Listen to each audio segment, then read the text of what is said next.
All right, this is for some extra help with some problem types from the 5B homework. So first of all, kind of looking at the standard 52 card deck problems, because a lot of times we take for granted whether or not a student will have familiarity with cards. So I've added in a graphic here. I believe there's different ones in the textbook as well.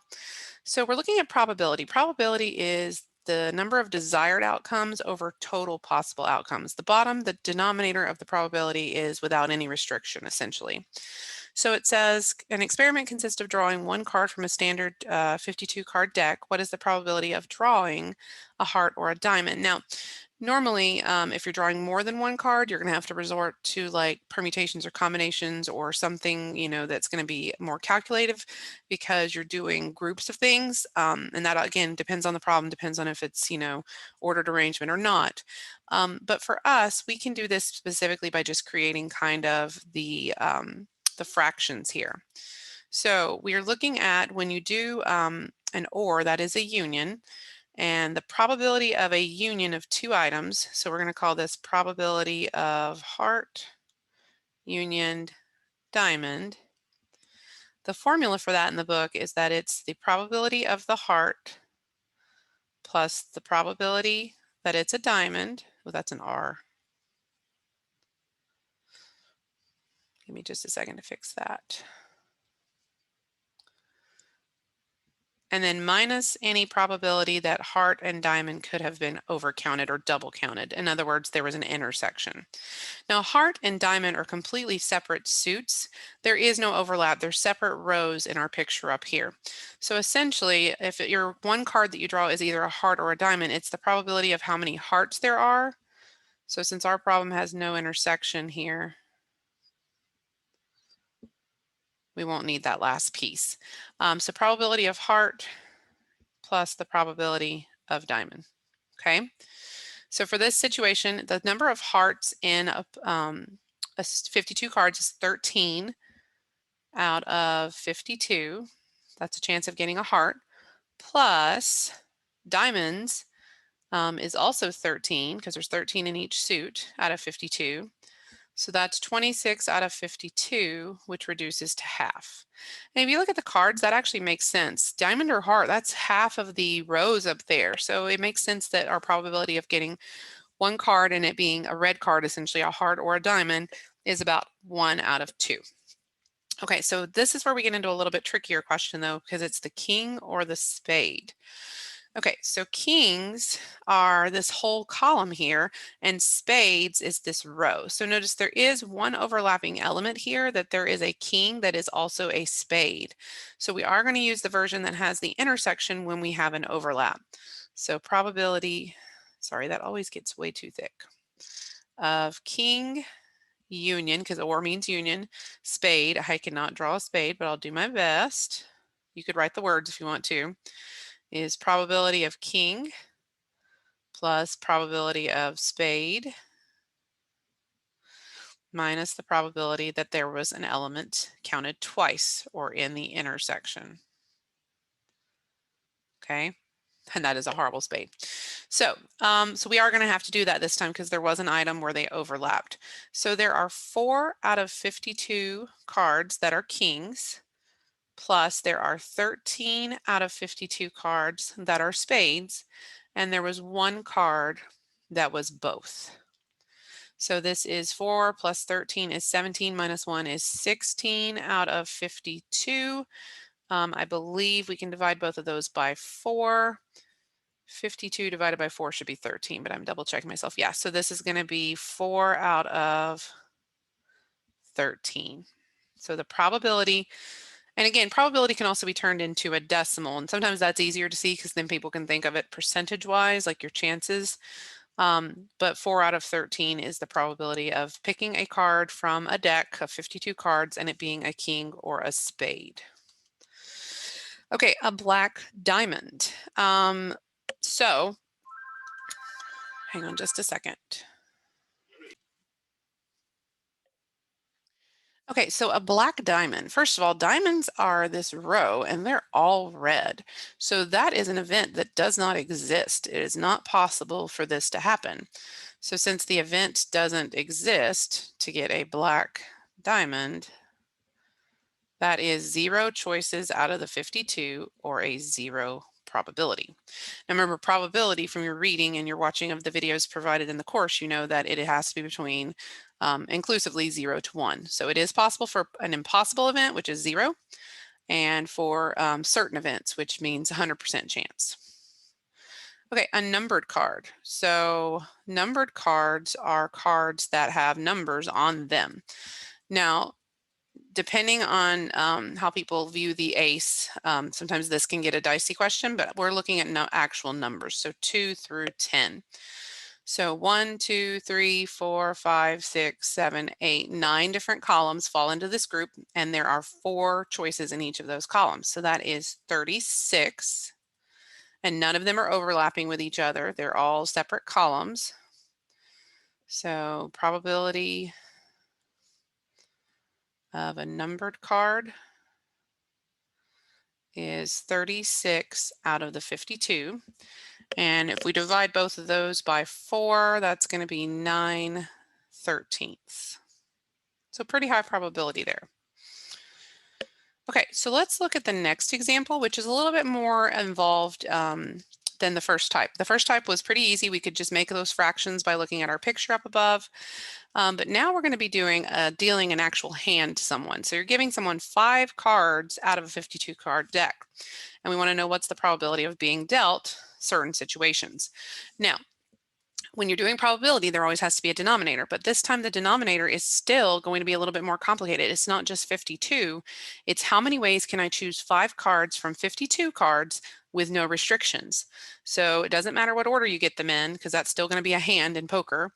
So it's 52, choose 5. So each time we do one of these, our denominator is going to be 52, choose 5, because we're choosing 5 cards for each one. So I'm going ahead and pre-filling that part out. 52, choose 5. And that's going to be a very large number, just so you're aware. Okay, and then 5 black cards. Okay, well, so remember, you can look up at our picture again. The total number of black cards is 13 in the clubs and 13 in the spades. That's 26, half the deck, essentially.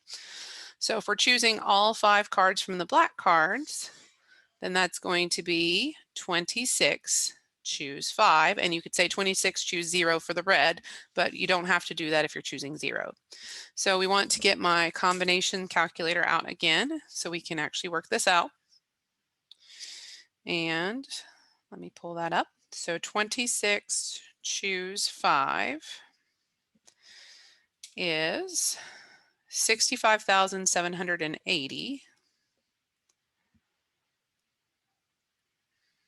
And 52, choose 5. Like I said, it's a pretty large number. It is 259,8960. So that is 2,598,960. And usually, depending on how they've worded the question, a lot of times they'll have you turn these into decimals because the fraction is very large on top and bottom, the values are. So it's kind of just a time waste to try to reduce that down as much as possible fraction-wise. So if I divide this and round to, let's say, 3 decimal places, I get 0.025. Now, if you think of that percentage-wise, like what are my chances, it's about 2.5% that you're going to get. So if you're playing poker with someone and you want to know what's the chance I'm going to get 5 black cards in a deck or in my hand, it's not very likely that you will. It's only about 2.5% if you change this to a percentage. 5 face cards. Okay, so let's see if this is even more rare. So face cards, remember, are Jack, Queen, and King because they have faces on them. So there are 3 columns here and they each have 4, so that's 12. So we're choosing all 5 cards from those 12. And no other cards in the deck. So 12, choose 5.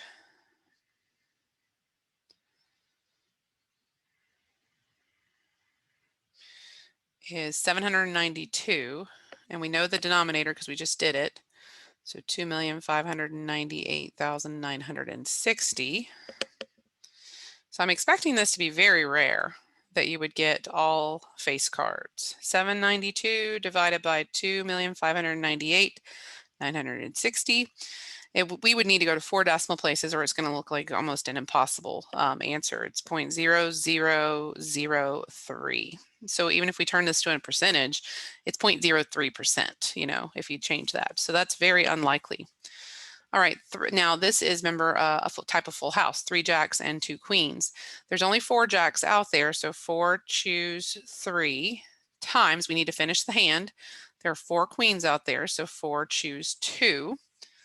Now this is not the possibility of all different full houses. This is a very specific one. If you want to do the other version, that's a little more complicated because you have to think of the cases of how many different combinations are there to choose the first type and then the second type, because it's really just 3 cards and then 2 cards. Interesting stuff for another day. So 4 choose 3 is 4, and then 4 choose 2 is, I believe, 6. Yep. So this is even more rare than the previous one, because that is 24 divided by this. So now you know why the risk of playing poker and betting a lot of money on it is really a big deal.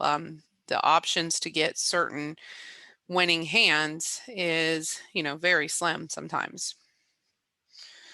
This one we need to go out quite a few decimal places to even get anything, 0.000009. So it's, yeah, super, super unlikely that that's going to be the hand that you're dealt.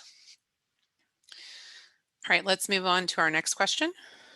And I also provided a graphic for this one because the one in the book, I believe, shows you the combinations, like as ordered pairs, 1, 1 for the first die and second die, and then 1, 2, 1, 3. They actually show it as an ordered pair. But the question, though, that was in the specific one I picked asked about adding the sum of those 2 rolls together. So 1 and 1, if you roll a 1 and 1, that adds to a 2. And if you roll a 2 and a 1, that adds to a 3. So all of these are the sums inside the boxes, just so you're aware. So these are the sums of adding the 2 dice. Okay. All right, so we have that as our picture, and we want to know the probability that the sum of dots is 8. So first of all, there are 36 combinations here because it's 6 by 6. So that's going to be our denominator each time. So if we want to know if the sum of dots is 8, so we're looking at, and I can kind of highlight these, 1, 2, 3, 4, 5. There's 5 different possibilities out of 36 that give us a sum of 8.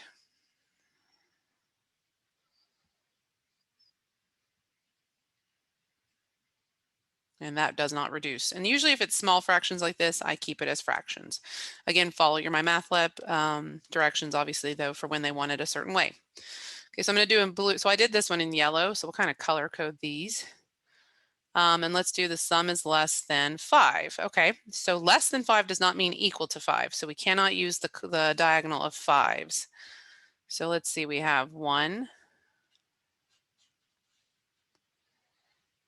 2, 3, 4, 5, 6. So there are 6 that have a sum less than 5. Let me get my ink.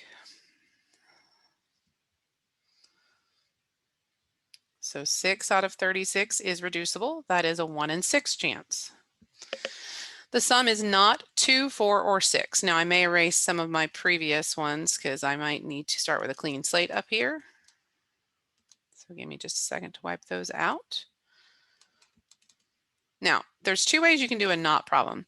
You can count up everything that actually is in the set, or you can count what is the restricted part and subtract it from the whole group. And a lot of times that's called the complement. We talk about that in the set notation. So I like to do it that way. So I'm going to use green for this one.